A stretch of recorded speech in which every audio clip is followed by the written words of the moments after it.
آپ کا بہت بہت شکریہ، آپ ہمارے دوسرے چینل پر تشریف لائے۔ اس چینل کو بھی سبسکرائب کر کے ساتھ موجود بیل آئکن پر کلک کر لیجئے گا، کیونکہ اس چینل پر آپ کو اور بھی بہت ساری کہانیاں سننے کو ملتی رہیں گی جو آپ نے پہلے کبھی نہیں سنی ہوں گی۔ سلطان اپنا خواب سنانا شروع کر چکے تھے۔ وہ پانچوں لڑکیاں سلطان کو سوالیہ نگاہوں سے دیکھ رہی تھی۔ انہوں نے بولنا شروع کیا، کل رات جب ہم عشاء کی نماز ادا کر کے نیند لینے کے لیے لیٹے تو چند پل میں ہی ہم گہری نیند میں چلے گئے۔ شاید سارا دن تھکن کی وجہ سے ہمیں سونے میں زیادہ پریشانی نہیں ہوئی تھی، مگر تہجد سے تھوڑی دیر پہلے ہم نے ایک عجیب خواب دیکھا، اور اس خواب میں ہمیں آپ پانچوں نظر آئی ہیں اور آپ کا مرحوم باپ بھی۔ اور میں نے آپ کے حوالے سے خواب اچھا نہیں دیکھا۔ جبکہ چھوٹی بیٹی نے سر جھکا لیا، جبکہ چاروں بیٹیاں سلطان کو ہی دیکھ رہی تھیں۔ سلطان بڑی بیٹی کی جانب دیکھتے ہوئے بولے، ہم نے آپ کے گھر کے گرد ایک دہکتی ہوئی آگ دیکھی ہے، اور اس آگ میں آپ پانچوں بیٹیاں موجود ہیں۔ آپ کی چھوٹی بہن کھڑکی کے ذریعے گھر سے نکلنے کی کوشش کر رہی تھی، مگر اس سے پہلے ہی آپ کے باپ نے آپ کے گھر کی کھڑکی کو بند کر دیا، لیکن اچانک ہی آپ کا باپ اس آگ کی لپیٹ میں آ گیا اور آپ پانچوں باحفاظت داخلی دروازے سے باہر آ گئی۔ یہ کیا معاملہ ہے؟ آپ کا باپ کیا کرتا تھا؟ آپ کون ہیں؟ کیوں آپ اپنے باپ سے نفرت کا اظہار کر رہی ہیں؟ کیوں راشن لینے سے منع کر رہی ہیں؟ حالانکہ آپ پانچوں کے چہرے سے معلوم ہو رہا ہے کہ آپ پانچوں نے کھانا تناول نہیں کیا ہے۔ بھوک سے آپ پانچوں کی حالت خراب ہے۔ ان کے لہجے میں شفقت تھی۔ وہ کوئی ظالم بادشاہ نہیں تھے جو دکھائی ہوئی چیز پر یقین کر کے اگلے پر ظلم ڈالنا شروع کر دیں۔ وہ ایک رحم دل بادشاہ تھے۔ ان کے دل میں ہر ایک انسان کے لیے رحم تھا۔ وہ کبھی بھی دیکھی ہوئی چیزوں پر یقین نہیں رکھتے تھے۔ ان کا کہنا تھا کہ آنکھوں دیکھا بھی جھوٹ ہوتا ہے۔ اس لیے آج وہ ان پانچوں بیٹیوں کے گھر میں بیٹھے ہوئے تھے۔ اگر وہ چاہتے تو کبھی نہ آتے، بلکہ نفرت کا اظہار کرتے، اپنی رعایا کو بھی ان کی مدد کرنے سے منع کر دیتے، کیونکہ جو اولاد اپنے ماں باپ کی فرما بردار نہیں، بھلا وہ کسی کی کیا فرما بردار ہوگی۔ لیکن سلطان ایسی انسان نہیں تھے۔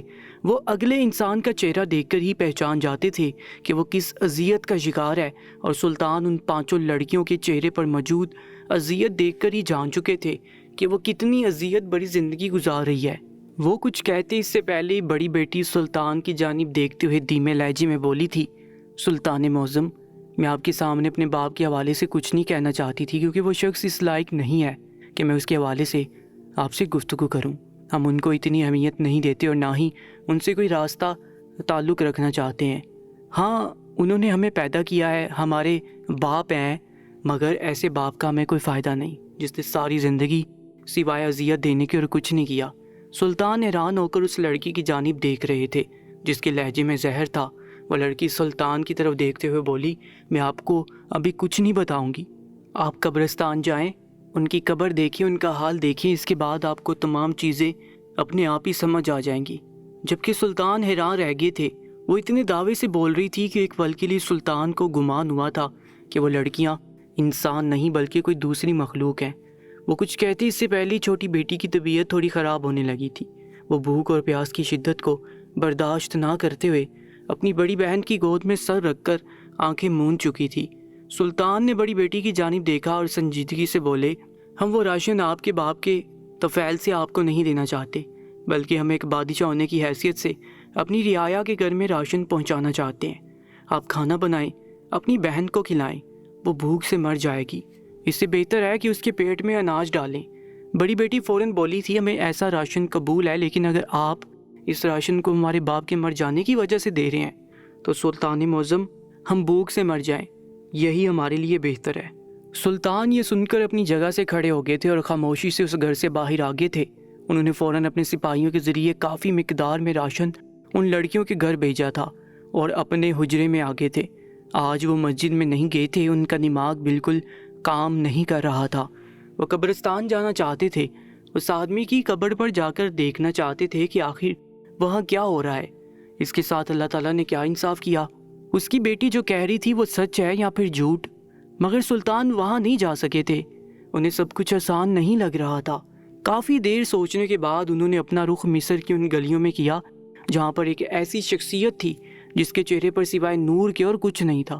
وہ اللہ تعالیٰ کی طرف سے بھیجے ہوئے ایک انسانی فرشتہ تھے جو لوگوں کے لیے رہنمائی کا سبب تھے، جو اپنے اخلاق، اپنے انداز سے لوگوں میں دین پھیلا رہے تھے، ان کو اللہ کی طرف راغب ہونے کی دعوت دے رہے تھے۔ وہ جیسے اپنے حجرے سے نکل کر ان گلیوں کا رخ کرنے لگے تو ان کے پیچھے ہی ان کا وزیر بھی چل پڑا تھا، جبکہ سلطان اسے حیران نگاہوں سے دیکھتے ہوئے بولے، ارے وزیر محترم، آپ کہاں سے آ گئے؟ آپ حجرے میں تو نہیں تھے؟ جبکہ وہ فوراً بولے، ہم باہر بیٹھے آپ کا انتظار کر رہے تھے، مگر آج آپ نے واپس آنے میں کافی وقت لگا دیا تھا، مگر خدا کا شکر ہے کہ آپ صحیح سلامت واپس آ گئے۔ مجھے معلوم ہے آپ کہاں جا رہے ہیں اور مجھے بھی بہت خواہش ہے ان سے ملاقات کرنے کی۔ انہیں دیکھ کر مجھے راحت اور سکون ملتا ہے، ان کے ہاتھوں کو چوم کر دل میں ٹھنڈک محسوس ہوتی ہے، اور ان کی آنکھوں کو دیکھ کر میں ایک الگ ہی دنیا میں پہنچ جاتا ہوں جہاں سوائے سکون کے اور کچھ نہیں ہوتا۔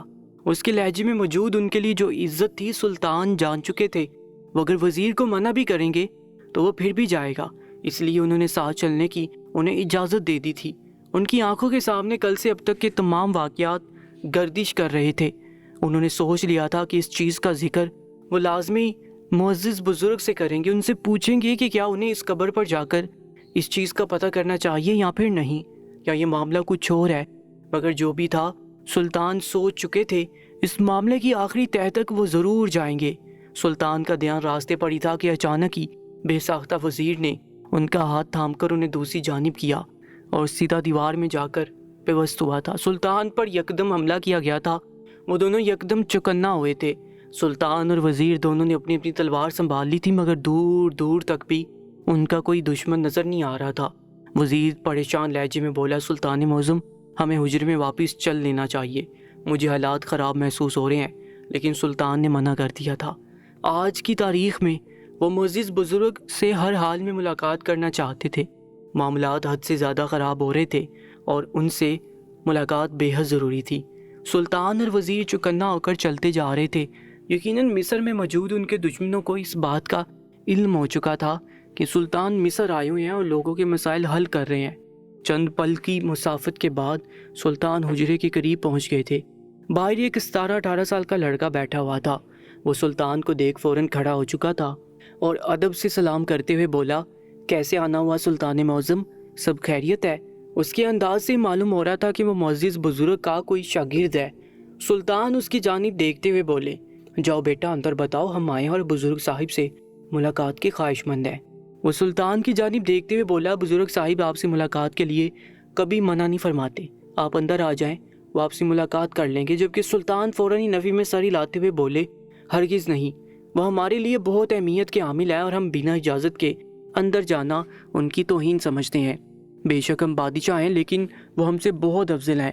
آپ جائیں اور اطلاع کریں کہ ہم آئے ہیں، اگر وہ ہمیں ملنے کے لیے اجازت دیتے ہیں تو ہمیں آ کر بتائیں۔ نوجوان سر جھکا کر اندر چلا گیا تھا اور چند پل بعد وہ خوشی سے دوڑتا ہوا آیا تھا اور سلطان کو دیکھتے ہوئے بولا، ہم نے کہا تھا سلطان معظم، بزرگ صاحب آپ سے ملاقات کے لیے کبھی منع نہیں کرتے، وہ آپ سے ملنے کے خواہش مند ہیں، آپ اندر جا سکتے ہیں۔ سلطان نے سر کو ہلکی جنبش دی تھی اور وزیر کے ہمراہ اندر داخل ہو گئے تھے۔ ان کے سوچنے کے بالکل ٹھیک مطابق معزز بزرگ سامنے کھڑے ان کے انتظار میں تھے۔ سلطان کو اندر داخل ہوتا دیکھ انہوں نے ان کا استقبال کیا تھا، انہیں اپنے سینے سے لگایا تھا، جبکہ سلطان نے ادب سے ان کا ہاتھ چوم کر عقیدت سے اپنی آنکھوں سے لگا کر انہیں مان بخشا تھا۔ جبکہ بالکل اسی انداز میں وزیر صاحب نے بھی ان کا ہاتھ ادب سے چوم کر عقیدت سے آنکھوں سے لگایا تھا اور ان کے سینے سے لگ گئے تھے۔ جبکہ معزز بزرگ ان کی پیٹھ تھپ تھپاتے ہوئے بولے، وزیر محترم آپ ٹھیک ہے؟ کیسی طبیعت ہے آپ کی؟ ان کا حشاش بشاش لہجہ سلطان اور وزیر دونوں کو ہی پرجوش کر چکا تھا۔ سلطان اپنی خیریت بتاتے ہوئے ان کے ساتھ اندر چلے گئے تھے اور اندر موجود ان کے حجرے میں بیٹھ چکے تھے۔ وزیر بھی ان کے حجرے میں بیٹھا ہوا تھا۔ حال احوال کے بعد سلطان کچھ کہتے اس سے پہلے ہی بزرگ صاحب نے اپنی آنکھیں بند کی تھی اور مسکراتے لہجے میں بولے تھے، سلطان معظم، ہمیں حیرانی ہے، معاملہ اتنا صاف ہے پھر بھی آپ الجھن کا شکار ہیں، ایسا کیوں ہے؟ جبکہ سلطان جانتے تھے ایسا ہی ہوگا، وہ بتاتے بھی نہیں تھے اور انہیں ان کی پریشانی معلوم ہو جاتی تھی۔ سلطان ناسمجھ لہجے میں بولے، بزرگ صاحب ہم کس طرح سمجھے، ہمیں کچھ سمجھ نہیں آ رہا۔ وہ لڑکیوں کا کہنا ہے کہ میں قبرستان جاؤں گا تو مجھے تمام حالات سمجھ آ جائیں گے۔ میں آپ سے اجازت مانگتا ہوں، کیا میں قبرستان اس سوچ کے ساتھ جاؤں یا پھر نہیں؟ کچھ دیر معزز بزرگ خاموش رہے اور ایک طویل خاموشی کے بعد انہوں نے اپنی آنکھیں کھولی تھیں۔ ان کی آنکھوں میں نرمی تھی، چہرے پر ایک خوبصورت مسکراہٹ تھی۔ وہ سلطان کی جانب دیکھتے ہوئے بولے، آپ کو وہاں جانا چاہیے، وہ لڑکیاں جھوٹ نہیں بول رہی، ہمیں امید ہے کہ اللہ آپ کا ساتھ دے گا۔ اور آپ جو کام یہاں سر انجام دینے آئے ہیں اس میں بھی کامیابی عطا ہوگی۔ جبکہ سلطان کی سوچنے کے بالکل ٹھیک مطابق یہ معاملہ ان کے کام سے جڑ رہا تھا۔ ان کے چہرے پر بھی مسکراہٹ آ گئی تھی، جبکہ معزز بزرگ وزیر صاحب سے ان کا حال احوال دریافت کر رہے تھے۔ سلطان ظہر کے گئے وہاں سے مغرب کے بعد لوٹے تھے، ان کے چہرے پر ایک خوبصورت مسکراہٹ تھی۔ وہ خوش ہوش واپس آئے تھے۔ ان کا ارادہ حجرے میں جانے کا تھا، مگر آدھے راستے سے ہی ان کا دماغ تبدیل ہو گیا تھا اور انہوں نے اپنا رخ وزیر کے ہمراہ قبرستان کی جانب کر لیا تھا۔ وزیر حیران ہوا اور سلطان کی جانب دیکھتے ہوئے بولا، سلطان معظم، اس وقت قبرستان جانا خطرے سے خالی نہیں ہوگا۔ ویسے بھی آپ کے دشمنوں کو اس بات کا علم ہو چکا ہے کہ ہم مصر آئے ہوئے ہیں، ہم دن کی روشنی میں قبرستان چل لیں گے، اس میں بہتری ہے۔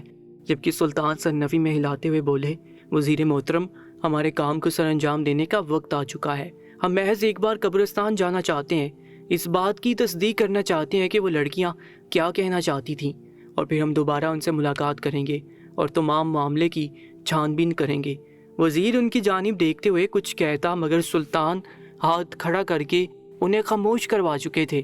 وہ عشاء کی نماز کے بعد قبرستان کی جانب چل پڑے تھے۔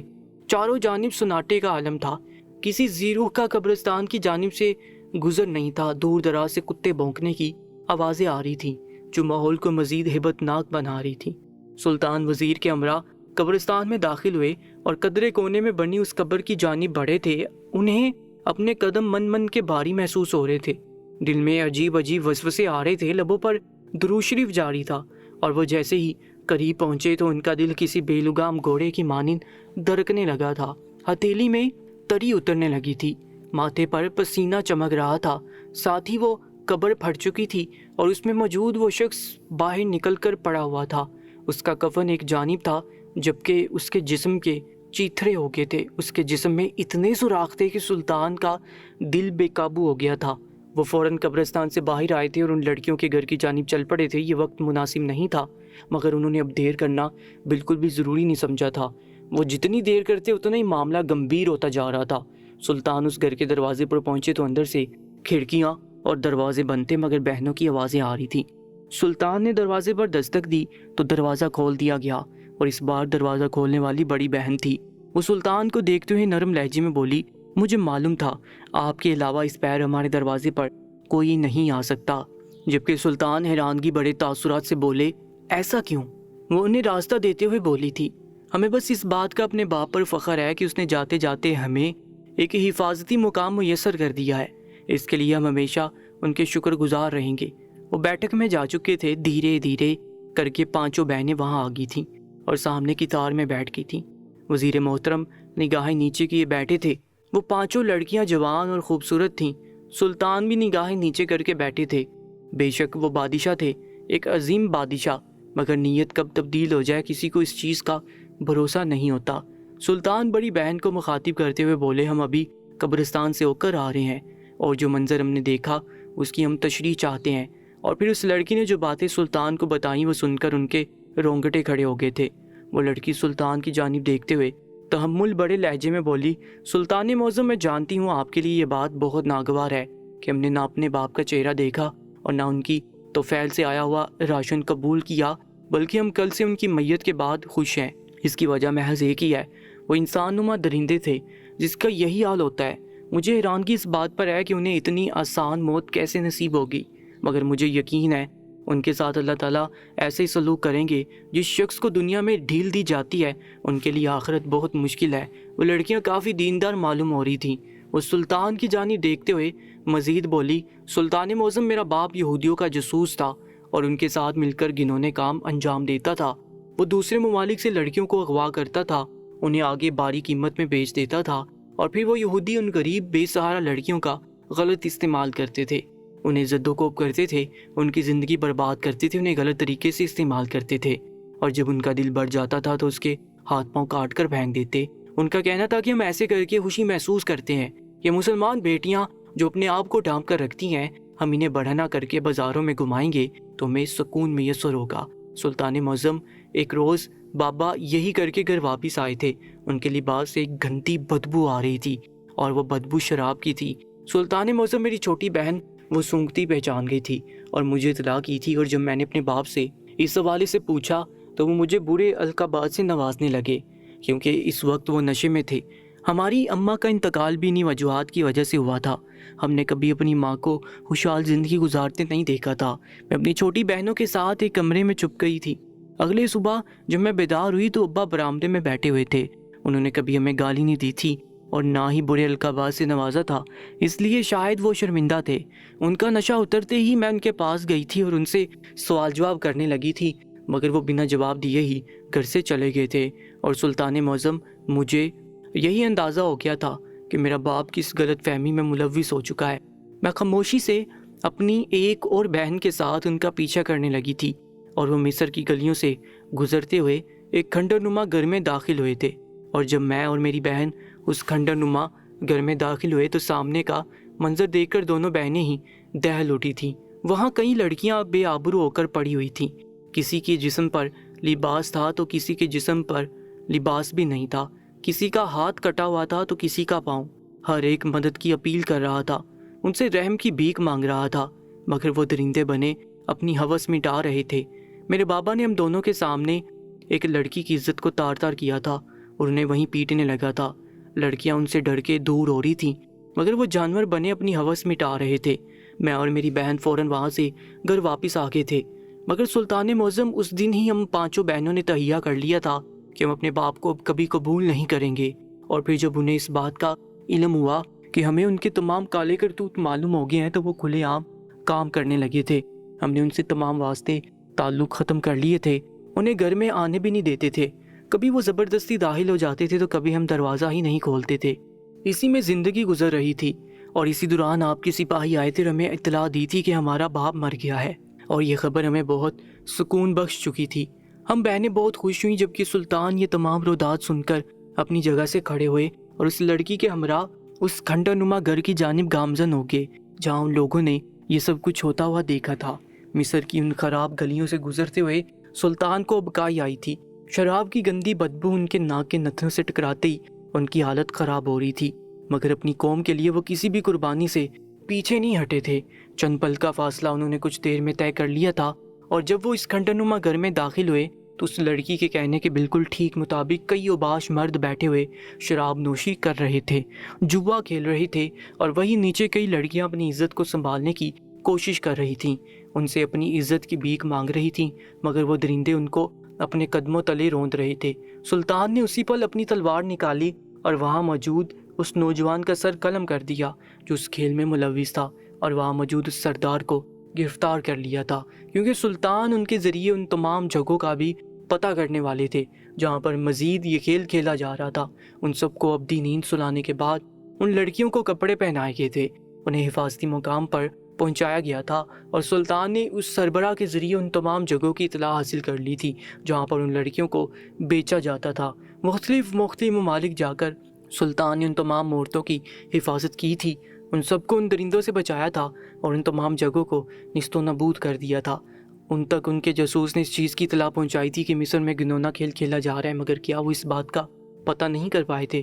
مگر سلطان جانتے تھے کہ اگر وہ مصر جائیں گے تو وہ ان تمام مسائل کو حل کر کے لوٹیں گے، اور انہوں نے ایسا ہی کیا تھا۔ مصر جا کر انہوں نے تمام لوگوں کے مسئلے بھی حل کیے تھے اور اس برے کھیل کا بھی اختتام کر کے لوٹے تھے۔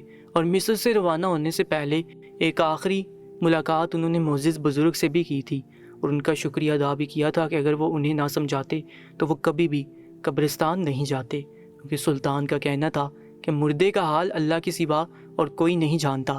کبھی ایسے مسائل بھی آ جاتے ہیں کہ قبر کشائی کی نوبت آ جاتی ہے، مگر سلطان اپنی سمجھ بوجھ سے ان تمام مسائل کو حل کر دیا کرتے تھے، کبھی بھی قبر کشائی کی اجازت نہیں دیتے تھے، اس لیے اس بار بھی وہ قبر کشائی سے گھبرا رہے تھے۔